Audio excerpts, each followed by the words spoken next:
What is it about the Negro? I mean, every other group that came as an immigrant somehow, not easily, but somehow got around it. Is it just the fact that Negroes are black?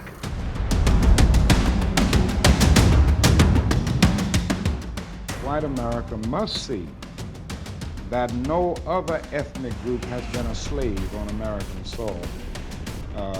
That is one thing that other immigrant groups haven't had to face. The other thing is that the color became a stigma. American society made the Negro's color a stigma.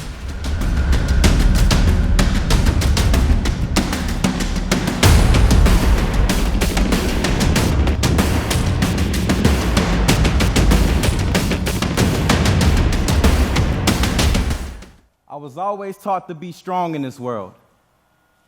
Told to never let my guard down because at any moment I could be attacked without a moment's notice. That my skin made me a target. Skin that has persevered through many trials and tribulations, from seeing my mama raped by landlords, to my father being beaten and stripped of his manhood, to my brothers and sisters being separated into jobs for this bigger system. My skin has always been under attack. Black people are dying younger and at disproportionate rates due in part to heart attacks, high blood pressure, and cardiac concerns as a result of our unprocessed trauma. Unprocessed trauma that becomes stored in our bodies, manifesting itself through somatic symptoms that is killing us sooner than should be expected. It's hard enough to get mental health treatment in the U.S., but studies show that racial and ethnic minorities are significantly less likely to receive mental health treatment than whites. Black and Hispanic children are less likely to get mental health care than white kids. And studies show that irritability in the average white teenager is often labeled as depression. That same behavior is more likely to be seen as disruptive in Black or Latino children, and doctors say that can lead to feelings of hopelessness at a very young age. Making the crisis worse, not enough African American therapists. Today, only 4% of psychologists are Black. Kevin Durden says admitting he needed help was actually easier than finding it. He saw 3 different therapists, but felt that none of them understood the stress and emotions unique to Black men. When Taraji P. Henson's own son, Marcel, was struggling, she found it nearly impossible to find him one. Trying to find a culturally competent therapist was like looking for a purple unicorn with a gold horn. Do they understand the cultural context from which I'm coming from? Do they understand the culture that I live in? We have a stigma in the Black community when it comes to dealing with mental health. Black students say where they come from, it's shameful to talk about anxiety, depression, and trauma. It's not okay to have mental health issues, or like that's a white people thing. I've heard all the time, Black men don't go to therapy, they go to the barbershop. I told my own mother that I was seeing a therapist, and she said, you don't need to see a therapist. What you need to do is see a preacher. You got Jesus. Right. You don't need anything else. Right. You know, just buck it up. Good afternoon and welcome to the Black History Month program, sponsored by the Black History Month Committee of the Kings County Courts. I want to thank you for coming, and today we are going to talk about Black mental health and healing. And one of our most esteemed guests is Mother Patrice Ejuwa. She has a healing drumming circle. And she's going to explain to us what is the connection between drums and healing. Yes, and sound. And sound. Mm-hmm. Well, tell us about that. Well, as Helen stated, I am the facilitator of the Healing Drumming Circle. And we do a lot of things in the drumming circle. And in the center is bass.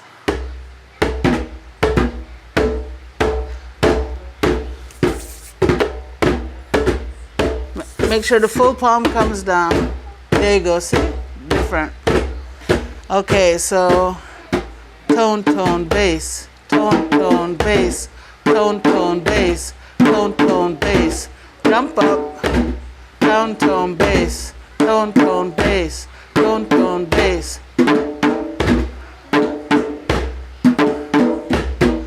Yes, we focus on sound, but we also focus on poetry, journaling, arts, theater, and we do the Tibetan healing bowls.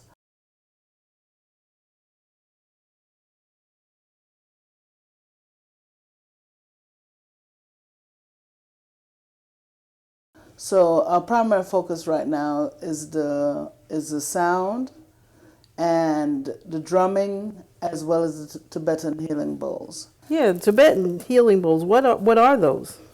Tibetan healing bowls come in various sizes. However, I have the size that you could actually stand in and use a mallet while a person stands in, and it vibrates from the bowl all the way up your body. It's a fantastic feeling for most people that try it.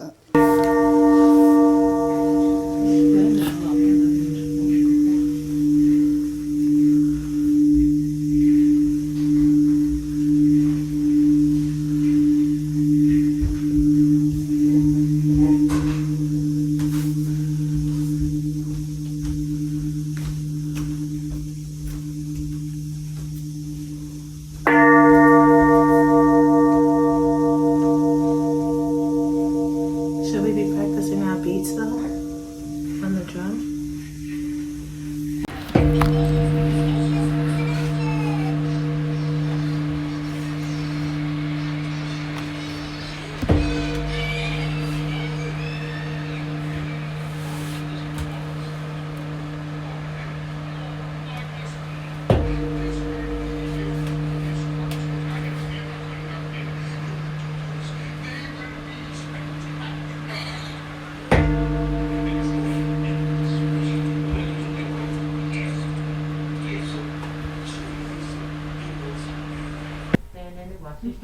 No, let us see. Yes, isn't that a wonderful feeling? But I don't want you to look down. I want you to look across to that wall, or you can look at the camera. You want to look at the camera?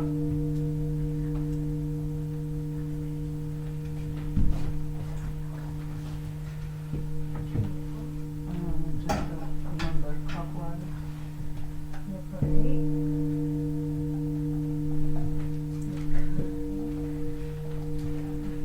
See, don't move, right? She's gonna. She has to look up.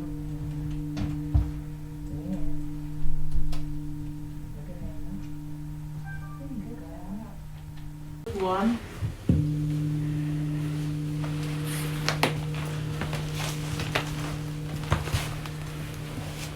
Second place. Good.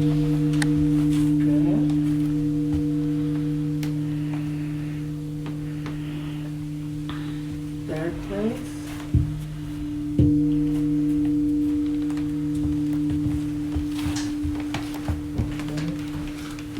Fourth place. You can strike a little harder. Again. Now you have to focus. This is your last 2 times. One more here. Okay. On this side. That was a good one. And so, what does that do to the body? Well, it's like a sound massage. So it massages all the cells in your body, so it's good for circulation. And people find it to be very comforting, so it relieves stress and different things like that. And we use it as part of our session, not only with the drumming, but we also use the bowls. We have various sizes that you can not only stand in, but also play. So what is the connection between drums and healing? Okay, so with the drumming is something that you do with both your left side and your right side of your body. And when we do the action of drumming, that affects different areas in our brain and do connections from the left to the right side. It affects our emotions, the dopamine in our brain, different sort of things that make you feel good. With the specific drums that we use and the way that we use communal drumming, basically we teach people the tone and the bass, and then we use that to encourage the group together to jam. And jam meaning that they just play together and make up some tunes. They can make up tunes on their own. I teach one tune, but they can make up various tunes with each individual taking an opportunity at a leadership role to teach the group their own tune and go from there. Just go.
And what effect does drumming have on mental health?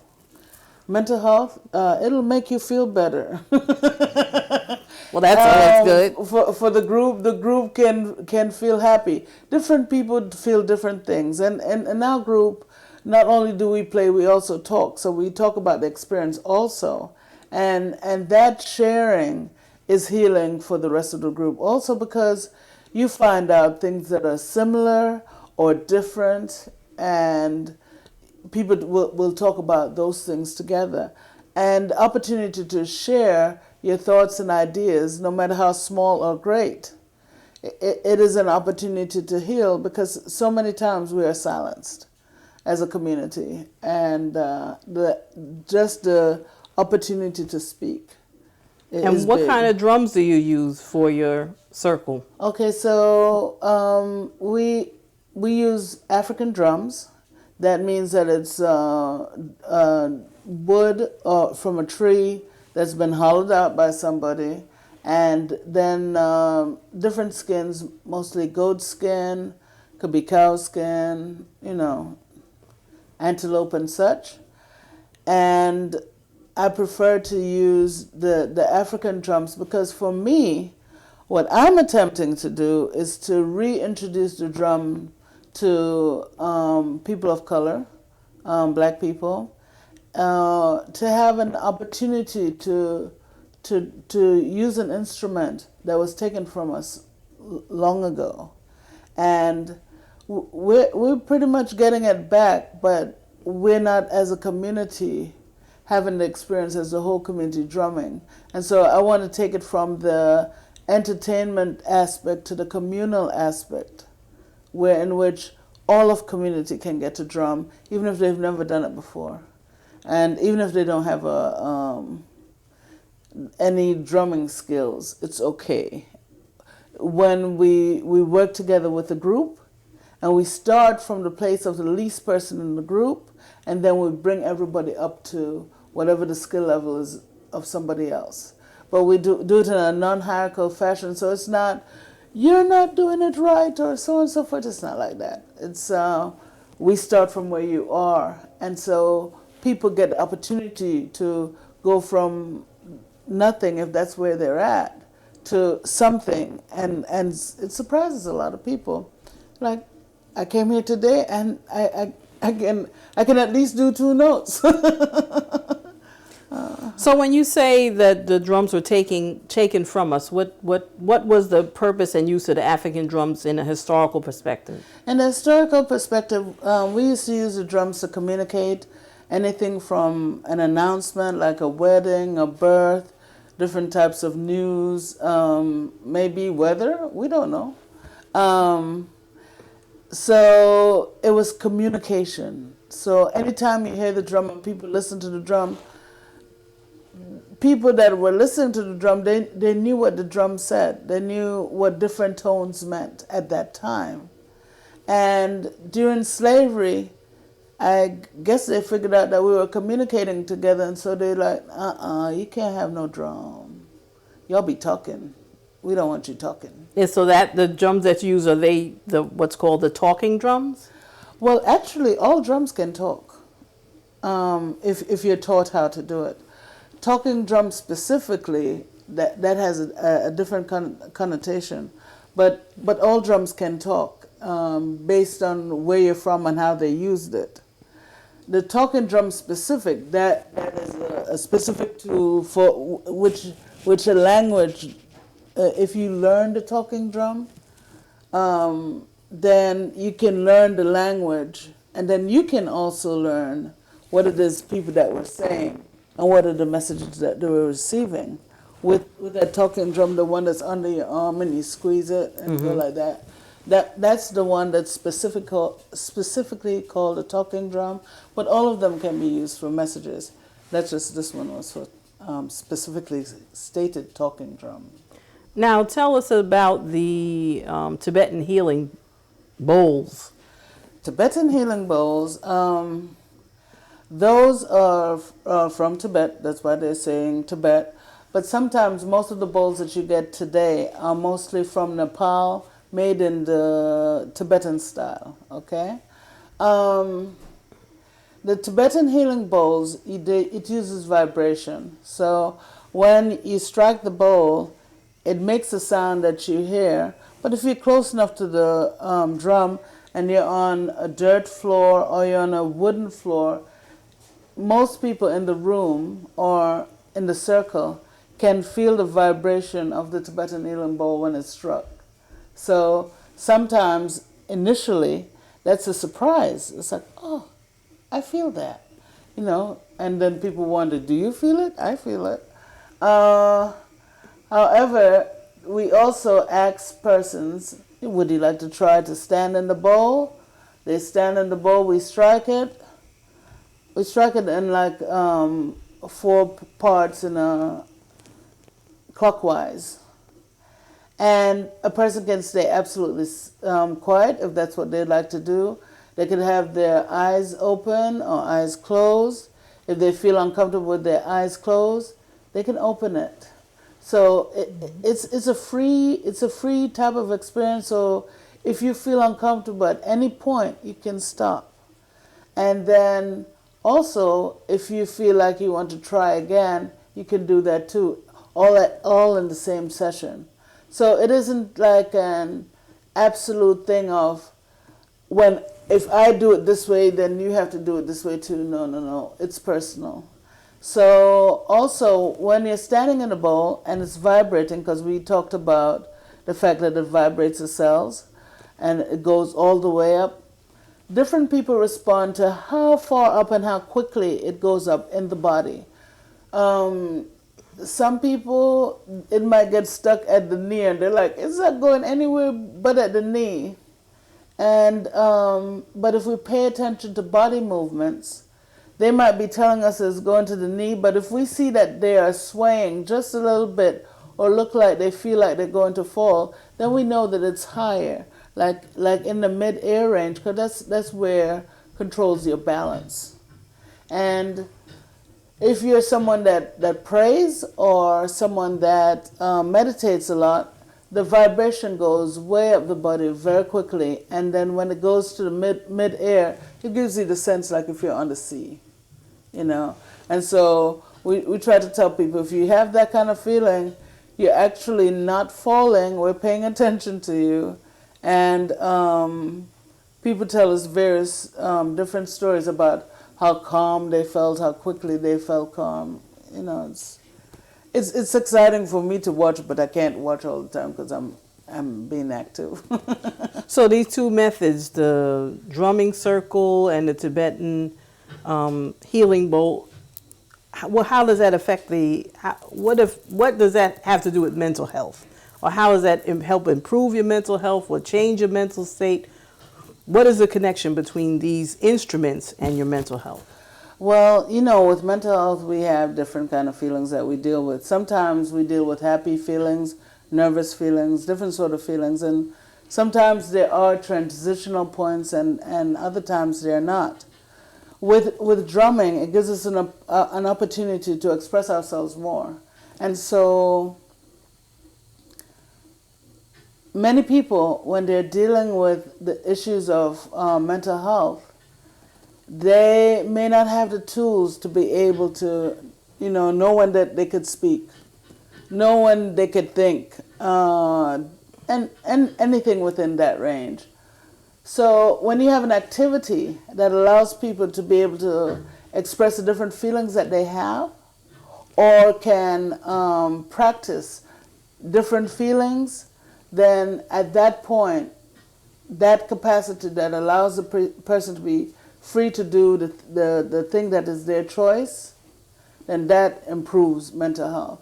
Like, say, for instance, myself, you see me talking now, but most of my life I didn't talk. At least I didn't talk too much. And I spent so much time thinking about talking rather than doing it. Because there was a part of my life where my speech was not permitted, and no one was allowed to talk to me or even say my name. So, like, it was a time in my life where I didn't hear my name for, like, almost 2.5 years. So when people started calling my name, I thought it was a joke or a trick. So do you answer? It's a trick. They're going to trap you if you answer, And so it took me like about a year to kind of get, once people started calling my name, to kind of try to figure out or be actually 50% right half of the time to know that I should answer. But answering wasn't normal. And like, even if I'm in a group now, a few years ago, I was in a class, and the teacher always called my name. And I'd want to be laughing because it's like, oh man, she called my name. But, I forgot a point about answering sometimes. So she'd be like, Patrice, don't waste my time. I'm calling your name. Why aren't you answering? I'm like, oh, I was just listening. And so sometimes she would just give up. But I mean, I'm 60 years old now. The time that I was not able to speak or people call my name, I was 7 years old. But that's to show the difference of sometimes things affect you for a long period of time. And so with the group, then I always try to pay attention to people's name, like while we're doing the group, making sure that everybody is involved and participating, because that's important. It's important to honor everybody. So even in a group of drumming, someone might be happy to have a drum, even if they're not playing it. But the fact that somebody recognized them and that they could have a drum, for them, that's a big enough deal. And it's like, okay, success for you, great, you touch the drum, good. Mental health, it's important to give people opportunity to express whatever feeling they have, whatever feeling that they have. And then also have support people around that if somebody's having a difficult time, you can go talk to them. You can take them to the side so that they don't have to have a bad moment in front of everybody. Not every situation is going to be perfect. And even persons that feel like they had a terrific life, they have mental health issues, they just don't know it yet. And now that we've had COVID, we all understand that trauma is something that we share personally, communally, and otherwise. And mental health, it's the same for everyone else. So part of using exercises with persons is to give people an opportunity that the mental health that they have, that your mental health is okay, wherever it stands with you, And if you would like to get help, that's a wonderful thing. And if you don't, you have some other resources for whenever the time is that you are ready to make those kind of changes. Well, thank you so much, and thank you for coming. Thank you. We understand that something's wrong. And that's the beginning of moving in another direction. Yeah. Yeah. At first, you have to acknowledge that something is wrong, and I think that's one of the difficult things with African American people is that we do not acknowledge the mental illness. Right. And so often, once it manifests itself in a way that is out of control, then even our response to that is not really appropriate to how we're going to address the situation at this particular time. Yeah, how do we process through that? Or what tools are even necessary? Because you might have someone that is going through that, but you just don't know how to assist, or where to send them or how.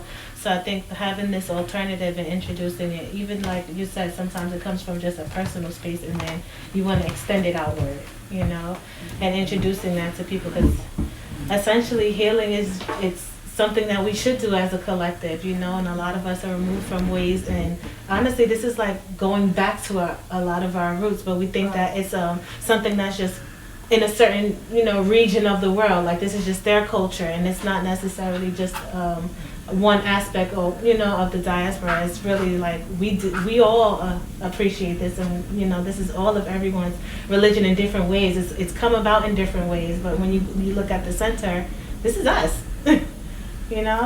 And it feels good to get back there and to be able to extend that. And like one of the things that I actually am grateful about COVID is that it took off the blinders that we are all dealing with stuff, and it allowed people to say, you know what, I am anxious. You know what, maybe I am depressed. It gave people the opportunity to really understand and acknowledge that we are struggling. And to do the inner work. 2020 was about, as everyone said, was about going inside, looking in the mirror, and not point fingers outward of what somebody else is doing or how they're behaving or reacting. It was about being able to go inward and say, well, what is it that I need to be able to look at within myself to be a better and higher self? I'm just glad to have the opportunity to share with others. Before, I had been doing this totally on my own, and it's great to have people to catch the fire with me and take it their own personal space, because like Alexis just woo, and Jessica had been watching for a long time before, because she would come at Drums Along the Hudson, and there we have between 250 to 500 people that usually come. So how did you get into the bowls? Yeah, so similar to Jessica, I've been working with crystals for quite some time, but over the summer I was able to experience them myself. With Mama Patrice and Indigo, we went on a spiritual retreat in St. Thomas, and it was a full moon, and Mama Patrice put me in the bowl, and she did what she did with you, and it was incredibly powerful. The vibrations going through my body, I felt chills, I felt cold, I felt hot, I felt a lot of different emotions and sensations going on. And that night, we also went onto the beach for a full moon ritual, and Mama Patrice had her bowls out, and there was one particular bowl that just caught my eye, and I was like a kid in a candy store with a bowl, played for 20-30 minutes by myself, completely ignoring everything else around me, just me and my bowl. And I was convinced at that moment that it was something that I needed to purchase for myself. And so I bought my first bowl in September of 2021, and it took me a long time to play with it, for a few weeks. It doesn't actually start playing for you very easily. You actually have to connect with it. It's like Jessica was saying, a lot of energy. And it made me work for it, and I started playing with it and felt transformed every time that I played it. I felt soothed, I felt peaceful, I felt relaxed, and it even kind of also let me connect with myself. Like if I wasn't sure what I was thinking or what I was feeling, it actually, me playing the bowl gave me what it is that I needed. So if I felt stressed or anxious, the bowl played differently. It vibrated very differently. It had different more grounding tones to it. So that was my first bowl, and then I got this set, the chakra set, about a few weeks ago. How many is in a chakra set? 7. So you have 7 chakra points in your body, like Jessica was saying, from your root all the way to the crown. And each bowl is a different tone, which resonates with a different chakra. And the cool thing about, I think also with your bowls, is that they were also created on the full moon, which is a very powerful time. It's all about releasing, letting go all of the old so that you can bring in the new. So I love playing my bowls. Sometimes they also play different notes, even though they resonate at the same note, depending on my energy. It'll sound very differently. So it'll help me to connect with what's inside of me that needs to kind of be tweaked. So that's my journey, and it's been amazing. It's like my best friends. So.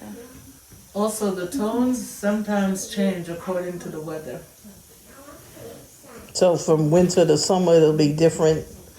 From day to day. Day to day. According to whether it's raining or snowing, sunny, everything affects the bowls. I'm Ray Morgan, and I'm a homeopathic physician and family therapist. This is my wife and Queen, Regina. We started Insight for the Family back in 1984, I think it was. We've been married for 40 years now, and we started that because a lot of our friends were having difficulty in their marriages and so on. So we both went to school and got ourselves a little bit educated in family values and family situation. The Association for the Study of African American Life and History presents African American, Our Journey, and Mental Wellness. I'm Ray Morgan. I'm a homeopathic physician and marriage and family therapist in this area of Brooklyn. And this is my wife, my queen, Regina. And she is a family therapist and a colonic therapist also here at the office with me. So we're going to be presenting today with this. African Americans have faced immense historical, intergenerational traumas and adversity, from racism, discrimination, and exclusive from health, education, social, and economic resources in this country of ours. I want to focus on a very serious topic that I believe is a major issue facing countless African American families. It has to do with the debilitating conditions of mental health in our country. The intergenerational racial trauma in the Black community has often taken a toll on our people and the community when it comes to mental health. Statistic, the CDC 2020, in our country, 1 out of 5 adults struggles with mental illness. African American adults are 20% more likely to suffer with serious mental illness than the rest of the U.S. population. Black Americans of all ages are more likely to witness or be victims of serious violent crimes. Exposure to violence increases the risk of developing mental health conditions such as post-traumatic stress disorder, depression, anxiety. African Americans are more unlikely than whites to report persistent symptoms of emotional distress, such as sadness and hopelessness. Those who wrestle with mental illness or have a loved one battling it understand that it is really a tough uphill battle. In 1848, a gentleman by the name of Dr. John Galt, a physician and medical director of the Lunatic Asylum in Williamsburg, Virginia, wrote, "Blacks are immune to mental illness." He further states that enslaved people did not own property, engage in commerce, or participate in civic affairs such as voting or holding offices. Thus, according to Dr. Shaw, African Americans suffer no stress and therefore they cannot experience mental illness. He felt that lunacy, mental illness, would be for those population who are emotionally exposed to the stress of profit making. What he meant is white men were more likely to be stressed, and therefore they can suffer mental illness because of that. Mental illness can and does affect our people, no matter our religion or what social economic status we are in. What is mental illness? Mental illness can be best defined as a group of mental health conditions involving changes in emotion, thinking, or behavior, or a combination of these. Mental illness is associated with distress and problems functioning in our social activities, work activities, and family activities. There are several types of mental illness or mental disorders. Anxiety disorders include panic disorders, obsessive compulsive disorders, phobias, depression, bipolar disorder, and other mood disorders such as eating disorder and personality disorders. Post-traumatic stress disorder, multi-generational trauma disorder, psychotic disorder, which includes schizophrenia. Consider this with me. Consider with me the Middle Passage. Millions of enslaved Africans were ripped from their family and forcible, in deplorable condition, thrown into the hull of ships, transported to the Americas as part of the triangle slave trade. Here I show a slide of the congestion and the horrible and deplorable condition that our people coming over during the transatlantic slave trade submitted to and what they were put through. Here they're being thrown overboard if they ask questions or they do not obey a particular order. And you have to remember that these folks had a language barrier. Here we have one brother being inspected and for sale. Here we have life on the slave plantation, where they're picking cotton and they're working from maybe 5 in the morning till late at night, picking cotton. And if they didn't pick enough cotton, they were whipped and sometimes sold to other families. There's a photograph here, actual slide of brother being whipped. Multi-generational trauma. Our sons and daughters, mothers and fathers were ripped, shipped, sold, beaten, raped, and experimented on for 300 years. 300 years. That is why we have the problem now of people not trusting during the COVID. They don't want to take the vaccine because of what happened in our past. And not only the Tuskegee experiment, but other. There's about 400 or 500 experiments that I could have shown you here, where they experimented on women while they were pregnant with no anesthesia, nothing. They just went in there and cut and clip and did all kinds of things. So half of the discoveries, the medical discoveries, were things, experiments done on our people. Yet we have that people will say to me, but that happened long ago. Let's get over it. There was no help, no therapy, no intervention, no psychological debriefing, nothing. Because of that, the residual effect of mental, physical, emotional trauma continues in our lives and our communities today. In order to ensure we adapted certain mechanisms in order to live and survive. The black woman, for instance, when she came out into the courtyard and realized that her belly, little black belly, was getting bigger, and she realized she was pregnant, she would often fall on her knees and pray to her God that, Father, let this baby be born maladjusted. Let it be born with a limb missing. Let it be born with a crooked back, so that I will be able to keep my baby for the rest of my life and they won't not be able to sell it into slavery. This is one of the residue from slavery, the traumas from slavery that we are still facing today. So here we have mechanisms that we did for survival, like cooking. We use all of the animal. We cooked everything, the belly of the animal, the legs and the foot and the hoof and everything else to survive. Our people are survivors. In direct contrast to Dr. Gelt's study, African Americans have suffered more symptoms of multi-generational trauma than any other community in our country. Common prescription psychiatric medication includes antidepressant. Antidepressants are used to treat depression, anxiety, and sometimes other mental conditions. Antipsychotic medication also. Anti-anxiety medication, there's a lot of different medication that the Western medicine is using. These drugs are used to treat anxiety disorder, such as generalized anxiety disorder, panic disorder, and so on. Mood disorder medication, we have medication for all of those things. Although prescription medication and psychotherapy has proven very helpful in the treatment of anxiety disorder and depression, there is alternative therapies also.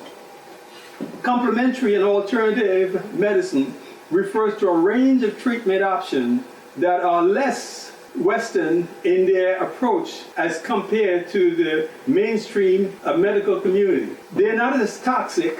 Herbal treatments or the alternative treatments, they are calm in the body, they help the body. They were designed for the body.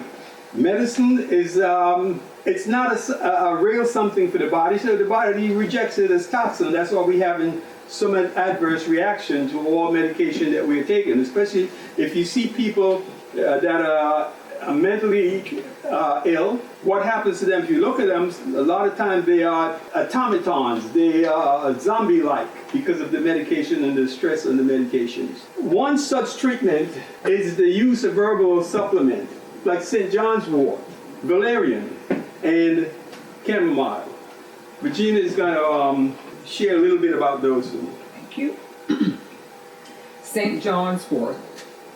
The yellow flowery plant known as St. John's wort is the most popular herb believed to combat anxiety and depression symptoms.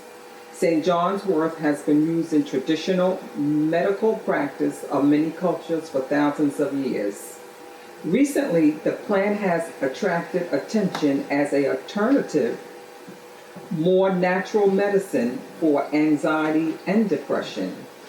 The exact method of action and active compound are not fully known, and various studies are different in terms of proving efficacy beyond placebo effect. St. John wort can react negatively with other prescriptions you might be taking, so please check with your healthcare provider before taking this herb. Valerian plant flowers, or the valerian plant. Valerian is very hardy pink flowery plant, which is another herbal option used by alternative medical providers for the treatment of anxiety. To be more specific, acute anxiety. It is a mild sedative thought to be active as the same brain pathway as anti-anxiety drugs like Xanax, but without the side effects. Evidence of valerian effectiveness and mode of action have not yet been truly established, though many report on it proves positive effectiveness. So again, please talk to your healthcare provider before using this supplement. Chamomile plant flowers, another one that is used, and we use that in our office quite often with our clients. Chamomile is used for a variety of health purposes, such as sleep aid, digestive problems, and the symptoms of anxiety.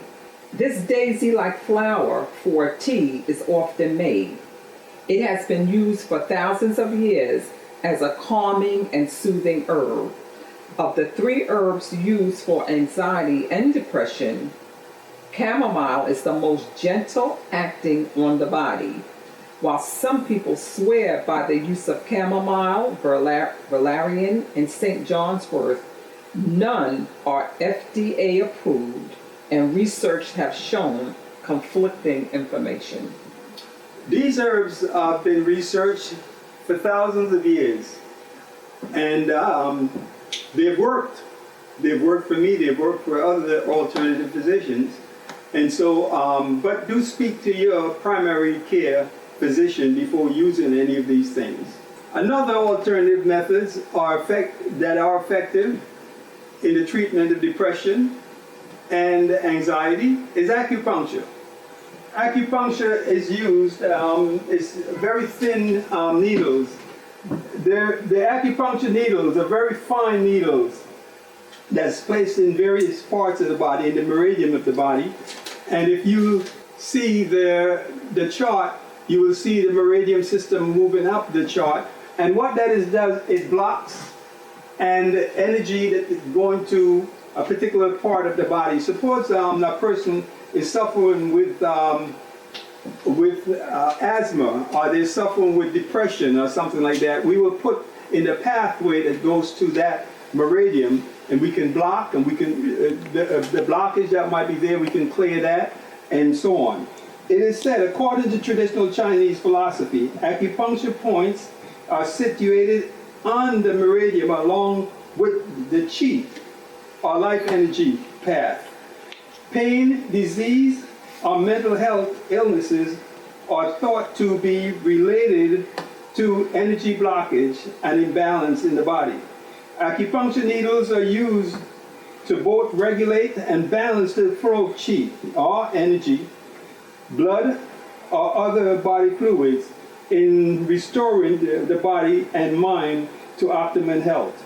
The World Health Organization published a review of controlled studies using acupuncture and concluded that it was effective in 28 health conditions, among them anxiety and depression. So acupuncture is one of the things that is used. We can block the energy. Sometimes there's too much energy going to a particular part of the body, and maybe to the brain, to the frontal cortex of the brain, and so on. So we need to see, and here we can block things and so on. So when you look at the chart, you'll be able to see that. Massage therapy is another one, where pressure, the massage therapist uses the fist, the fingers, the forearm, and the elbow to put pressure into the soft tissue, the soft muscles and so on of the body, clearing again blockages and making the body feel comfortable and so on. So it's very relaxing also. And so a person that is going through trauma, sometimes their whole system is out of balance and needs to be cleared. And these two things does that. Essential oils are another one that is used in conjunction with both acupuncture and massage. So these are good to use, and how to use some of the lavenders and peppermint oil and these other things, lemongrass and eucalyptus and so on, when you massaging and manipulating the body to do what it has to be done so we can have optimum health. Another one is meditation. Meditation helps you to center so you're focusing on a particular object, or center into your God or whoever, you're centering there. And meditation works very well also for that person, because sometimes when you're going through anxiety or depression, your mind is all over the place. It's wandering, you're traveling in your mind, you're hearing things, you're doing things, you're seeing things. So these meditation and prayer helps you to come back and bring things back to the center. And it's a wonderful something to do. An insight for the family. Each of us knows someone that has been affected by depression. Since 2020, my organization, Insight for the Family, received approximately 10 calls per day regarding depression. We see children and young people aged 6 to 20 and adults 21 years of age and up who are in a dark place, and some are even contemplating suicide. We had a young lady a couple of months ago in November that her mother called. Her mother had given her some money to go shopping, and she came back with a skimpy piece of pants, and the mother had given her $300 and knew that $300, that pair of pants did not cost $300. So a couple of days later, she's in her daughter's room, and under the bed was a box. And in that box was a dress that the daughter had purchased in order to be buried in that with a note, the time and place, and the suicide note that the daughter was leaving. The mother, thank God, she found that and was able to get intervention for her daughter, and because of that, the daughter is alive and doing much better today. So a lot of people are in a dark place. African American women and mental health. As alarming as mental health is among African American men, it is much more severe among African American women. African American women talk about depression, they talk about suicide with their friends and other people, and they may even go to their pastor and talk about things that they're going through. Sometimes they're going through so much that they have to relieve some of that by just talking about what's going on within them. They may talk about suicide, they may talk about a batch of things. However, men who do not talk about it, but attempt and complete the suicide at a higher rate. So we need to look at that. Men sometimes don't see that. And in the past 10 years, men over 50 it's been a pandemic of men committing suicide. I know at least about 5 or 6 people that I knew and grew up with who have committed suicide. And so we have to listen, look for the subtle thing. Maybe you're a man who is having some mental issues, but you don't know what's wrong. Maybe you're a woman who is having emotional challenges or physical health issues. Or maybe you know a family member or a loved one looking for answers. If you have the slightest suspicion that you, your husband, wife, son, daughter, sister, or brother may be having some emotional challenges, talk to your primary care physician about how you're feeling. It may be depression. How are you? You're losing interest in things that once you enjoyed. African American men and women often lose interest in work, even if they were once delighted with their career. We might also lose interest in family life or anything else that we once found pleasurable. So we have to look for the subtle things that deals with mental health or mental illness. And it could be from a slight thing of just having a little bit of depression to something as severe as schizophrenia and so on. So we have to look and know what to do in those cases. We sometimes try to help. How do family, friends treat individuals with depression? Usually saying things that don't help. Like, how long are you going to stay in bed? This person is depressed. And we'd ask them, how long are you going to stay in bed? Snap out of it. Just try harder. Cheer up. Come on. Things could be worse. You need to get yourself together. You think you have it bad? It's all in your head. You're imagining things. But you have a great life. You always seem so happy. Everyone is a little down, moody, or OCD sometimes. It's normal. This too shall pass. Just try to be positive. Well, to a person that's going through mental health, these things don't mean anything. And you're not helping by saying that or by doing these things. You can't scare them out of it. You can't tell them what to do and so on. You need to be helpful. Mental health wellness. We as the African American community should be upfront and center with care of our mental health family, mentally ill families.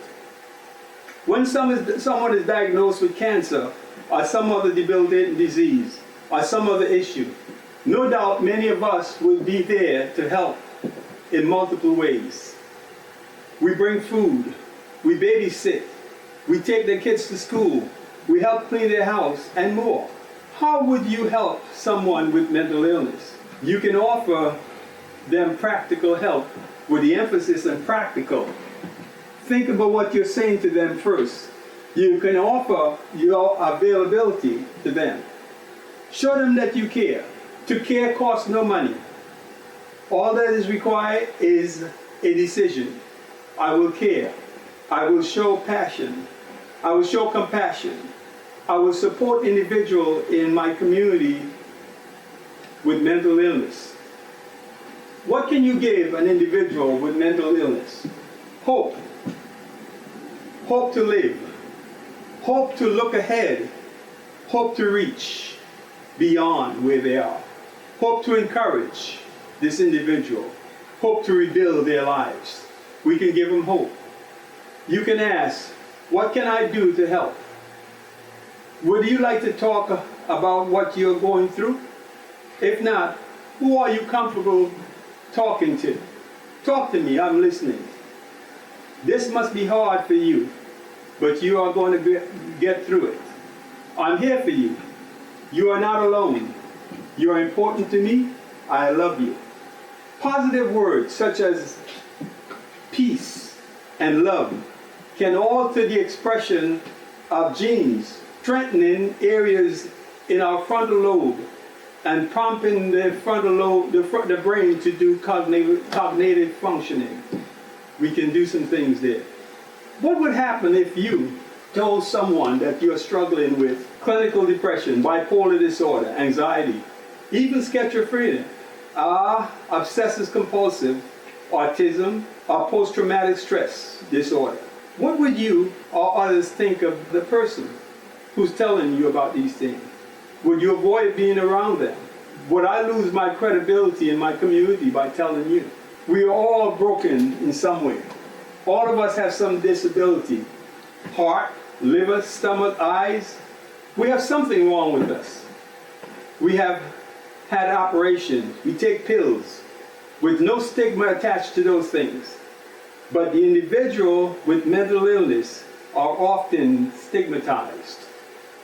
Public stigma involve negative or discriminatory attitude towards the illness. Self-stigma is the negative attitude including internalized shame that people with mental illness have about themselves. Institutional stigma is more systematic because it involves governmental policies and private organizations that intentionally or unintentionally limit opportunities to people with mental illness. I don't know if you know about the mental health bell. I had the opportunity to work for the New York State Office of Mental Health for 30 years of my life. And I worked from up in Albany all the way down to Long Island, Pilgrim State, Creedmoor, Manhattan Psychiatric Center, Brown Psych, all of these psychiatric centers, Bellevue. I've had the opportunity to be in meetings and see what's going on in these places. And in the early days, they did horrible things to people that with mental health, mental illness. They would cut their head open, their scalp open, and work on their brains, electrical shocks. They will shackle them in handcuffs and chains and so on. In the 50s, 1950 actually, the Mental Health Association of America, Mental Health America, put out an edict that they wanted all, by that time they had stopped shackling people, and the shackles and handcuffs and so on were just hanging around. They were metal pieces. And Mental Health America asked if they can send them into them. They melted those things and designed this bell, this beautiful bell that is in Baltimore. Mental Health Association belt down all of the discarded chains and shackles. Now the mental health bell rings out once a year. It gives hope as a reminder of the now invisible change and misunderstanding, discrimination to people with mental illness. We see all of these things that are happening to us, and they're not looking at us as human, full human being. We are still 3/5 of an individual. 3/5 of an individual. That's why I love Malcolm in closing, because he fought for human rights. Dr. King fought for civil rights. In order for somebody to treat you civilly, they must look at you as a human first. And so before civil rights, we have to be seen as human rights, as humans. Thank you so much.